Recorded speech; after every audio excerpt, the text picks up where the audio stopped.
नमस्कार, मैं चुनचुन कुमार। स्वागत है झारखंडी हिंदी न्यूज पर। चलिए जानते हैं आज की छोटी बड़ी सभी महत्वपूर्ण खबरों को। सीएम हेमंत सोरेन ने दुमका में किया ध्वजारोहण। बोले निजी क्षेत्र के 75% पद होंगे आरक्षित। गणतंत्र दिवस के मौके पर झारखंड के सीएम हेमंत सोरेन ने दुमका के गांधी मैदान में सुबह 9 बजे ध्वजारोहण किया। इस मौके पर उन्होंने कहा कि राज्य के लोगों की भावना के अनुरूप नई स्थानीयता नीति परिभाषित कर रहे हैं। झारखंड सरकार निजी क्षेत्र में 75% पदों को स्थानीय लोगों के लिए आरक्षित करने जा रही है। अल्पसंख्यक विद्यालय में कर्मी की नियुक्ति के लिए नियमावली बनाई जा रही है। शिक्षक और पुलिस भर्ती के लिए सरकार जल्द नई नियमावली ला रही है। मुख्यमंत्री ने कहा कि सरकार ने इस वर्ष को नियुक्ति वर्ष घोषित किया है और इस दिशा में कार्रवाई प्रारंभ कर दी गई है। रांची के मोहराबादी में गणतंत्र दिवस पर निकाली गई झांकी। सूचना विभाग को पहला पुरस्कार। झारखंड की राजधानी रांची में गणतंत्र दिवस समारोह पूरे हर्षोल्लास के साथ मनाया गया। राज्यपाल ने मोहराबादी मैदान में तिरंगा फहराया। इसके बाद विभिन्न विभागों की झांकी निकाली गई। झांकी के माध्यम से विभिन्न विभागों ने अपनी उपलब्धियां और राज्य की गौरवमयी तस्वीर पेश की। परेड और झांकी को देखने के लिए लोग बड़े उत्सुक नजर आए। पर्यटन विभाग ने पारसनाथ जैन मंदिर बनाया। स्वास्थ्य विभाग की झांकी में कोरोना टीकाकरण की झांकियां दर्शाई गई। सूचना जनसंपर्क विभाग की झांकी को पहला पुरस्कार मिला। यह झांकी परमवीर चक्र विजेता शहीद लांस नायक अल्बर्ट एक्का के योगदान पर आधारित था। गणतंत्र दिवस समारोह में झारखंड के स्वास्थ्य मंत्री बन्ना गुप्ता बोले 5,000 करोड़ का कर्ज और खजाना खाली। पूर्वी सिंहभूम में जिला स्तरीय गणतंत्र दिवस समारोह जमशेदपुर के गोपाल मैदान में मनाया गया, जहां झारखंड के स्वास्थ्य व आपदा प्रबंधन मंत्री बन्ना गुप्ता ने राष्ट्रीय ध्वज फहराया। अपने संबोधन में बन्ना गुप्ता ने कहा कि हम शासन करने नहीं सेवा करने आए हैं। जब हमने हेमंत सोरेन के नेतृत्व में सरकार बनाई तो हमें 5,000 करोड़ का कर्ज और खजाना खाली मिला। इसके बावजूद हमारे मुख्यमंत्री दिन रात जनता की सेवा कर रहे हैं। उन्होंने कहा कि हम समृद्ध और संपन्न राज्य बनाने के लिए काम कर रहे हैं। मुझे मुख्यमंत्री का रात 1 बजे फोन आता है। आप समझ सकते हैं कि जो मुख्यमंत्री रात को 1 बजे तक जागता है वह इस राज्य के लिए कितना चिंतित है। लालू यादव ने झारखंड हाईकोर्ट में शपथ पत्र दाखिल कर आधी सजा काटने का दावा किया, मांगी जमानत।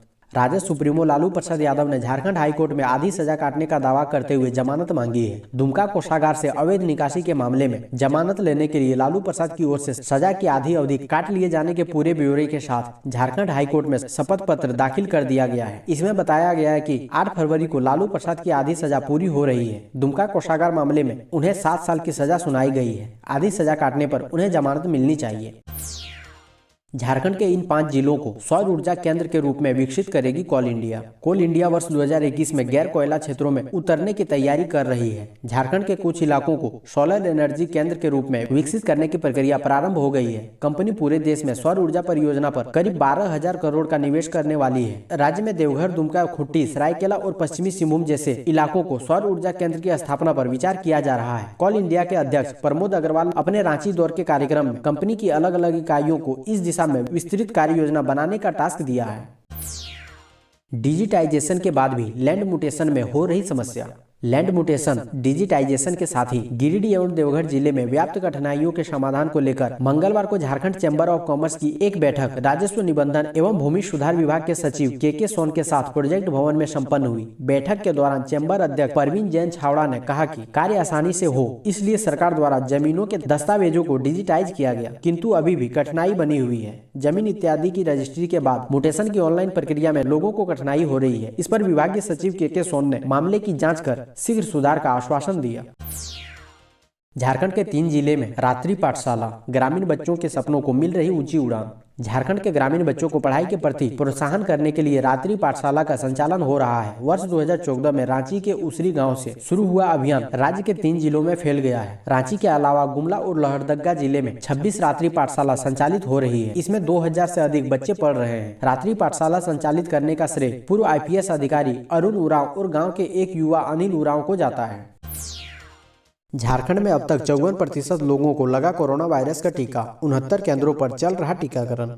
राज्य में सोमवार को टीकाकरण केंद्रों की संख्या बढ़ाई गई, जिसमें टीकाकरण की रफ्तार में थोड़ी तेजी आई। हालांकि लक्ष्य के विरुद्ध 54% स्वास्थ्य कर्मियों के ही टीके लग सके। राज्य के विभिन्न जिलों में सोमवार को 69 केंद्रों पर कुल 3616 स्वास्थ्य कर्मियों का टीकाकरण हुआ। लक्ष्य 6740 स्वास्थ्य कर्मी को टीका लगाने का था। अभियान के तहत 6 दिनों में अब तक 18,422 लोगों को टीका लग चुका है। पहले राज्य में कुल 48 केंद्रों पर टीकाकरण हो रहा था। राज्य सरकार के निर्देश पर विभिन्न जिलों ने केंद्रों की संख्या बढ़ाई। सोमवार को कुल 69 केंद्रों पर स्वास्थ्य कर्मियों को टीका लगा।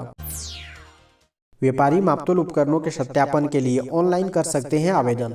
मापतोल से संबंधित विभिन्न सुझावों को लेकर मंगलवार को federation of Jharkhand chamber of commerce and industries का एक प्रतिनिधि मंडल अध्यक्ष परवीन जैन छावड़ा के नेतृत्व में मापतोल विभाग के नियंत्रक कृष्ण चंद्र चौधरी से मिला। चैम्बर द्वारा सुझाए गए कुछ प्रमुख बिंदु जो केंद्रीय स्तर के हैं, जैसे अन्य विभागों की तर्ज पर मापतोल विभाग में भी मापतोल उपकरणों के सत्यापन को 1 वर्ष के साथ ही 5 वर्ष का विकल्प देने को उन्होंने केंद्र सरकार के पास प्रेषित करने की बात कही। उन्होंने यह भी अवगत कराया कि झारखंड में मापतोल विभाग के सारे कार्य ऑनलाइन संचालित हो रहे हैं। व्यवसायी मापतोल संबंधी सत्यापन करने के लिए विभाग को ऑनलाइन आवेदन कर सकते हैं।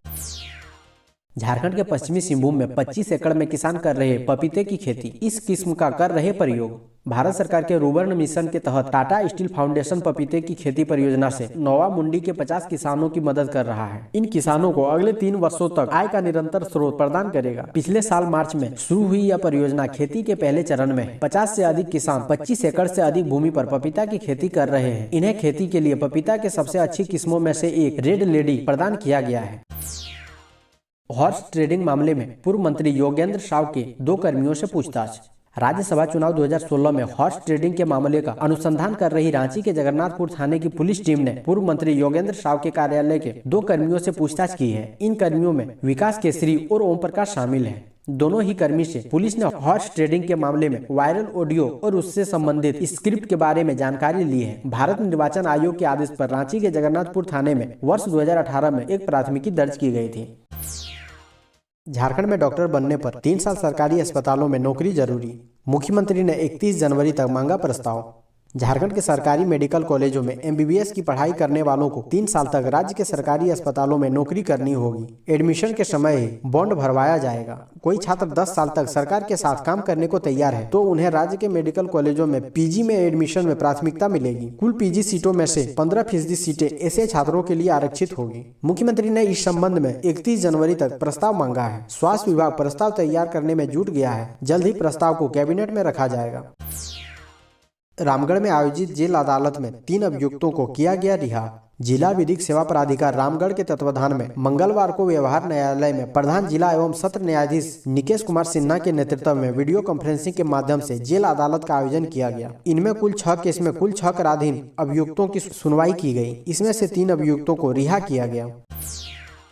रिम्स में चल रहे यूनानी दवाओं के शोध के लिए SRF नियुक्त। कोरोना के तबाही मचाने के बाद लगातार दवाओं में इसके काट के लिए शोध शुरू किए गए हैं। विभिन्न संस्थान अपने स्तर से रिसर्च करने में लगे हैं। रिम्स में भी यूनानी मेडिसिन पर रिसर्च लगभग शुरू हो चुका है। 2 दवाएं शोध के लिए रिम्स को उपलब्ध कराई जा चुकी है, जबकि 1 दवा आनी बाकी है। जैसे ही तीसरी दवा रिम्स में रिसर्च कर रहे चिकित्सकों को उपलब्ध कराई जाएगी, वैसे ही रिसर्च शुरू हो जाएगा। यहाँ आयुष मंत्रालय के सेंट्रल काउंसिल ऑफ यूनानी मेडिकेशन की यूनानी दवाओं का शोध कोविड-19 के मरीजों पर किया जाएगा। 28 से विरसा कृषि विश्वविद्यालय में शुरू होगी फिजिकल क्लास। वैक्सीन आने के बाद सरकारी और गैर सरकारी स्तर पर कोरोना के कारण बंद सभी संस्थानों को फिर से खोलने की तैयारी चल रही है। इस बीच राज्य के सबसे बड़े कृषि संस्थान विरसा कृषि विश्वविद्यालय ने घोषणा की है कि कॉलेज में 28 जनवरी से कक्षाएं एवं शोध कार्य भौतिक रूप से शुरू किए जाएंगे। इसके लिए कुलपति डॉक्टर ओंकारनाथ सिंह के द्वारा एक आदेश सोमवार की शाम को निकाला गया है। आदेश में कहा गया है कि रांची के वरीय पदाधिकारियों के अनुशंसा के आलोक में विश्वविद्यालय के अधीन विभिन्न संकायों के अंतर्गत संचालित स्नातकोत्तर पाठ्यक्रम की कक्षाएं एवं शोध कार्य भौतिक रूप से 28 जनवरी से प्रभाव से प्रारंभ की जाएगी। चयनित 90% लोगों को सूचना ही नहीं मिली कब और कहां लेनी है वैक्सीन। 1814 स्वास्थ्य कर्मियों को लगानी थी वैक्सीन, मगर 1301 को ही लग पाई। वैक्सीन लॉन्चिंग के 9 दिन बीत चुके हैं। कई लोग वैक्सीन नहीं ले रहे हैं। कई ऐसे हैं जो सिस्टम की लापरवाही से वैक्सीन नहीं ले पा रहे हैं। अभी तक जिला प्रशासन की ओर से मैसेजिंग सिस्टम ठीक नहीं किया गया है। इस कारण जिनको वैक्सीन लगवानी थी वो नहीं लगवा पाए, क्योंकि ऐसे लगभग 90% लोग हैं जिन्हें मैसेज ही नहीं मिला था कि उन्हें कब और कहां वैक्सीन लगवाने के लिए आना है। प्रशासन की ओर से सिस्टम में सुधार नहीं किया गया और वैक्सीनेशन की रफ्तार यूं ही चलती रही तो रांची जिले में वैक्सीनेशन के पहले फेज को समाप्त होने में मई पहुंच जाएगा, जबकि 29 अप्रैल के बाद वैक्सीन एक्सपायर हो जाएगी। रांची में राज्यपाल द्रौपदी मुर्मू ने किया ध्वजारोहण, गिनाई सरकार की उपलब्धियां।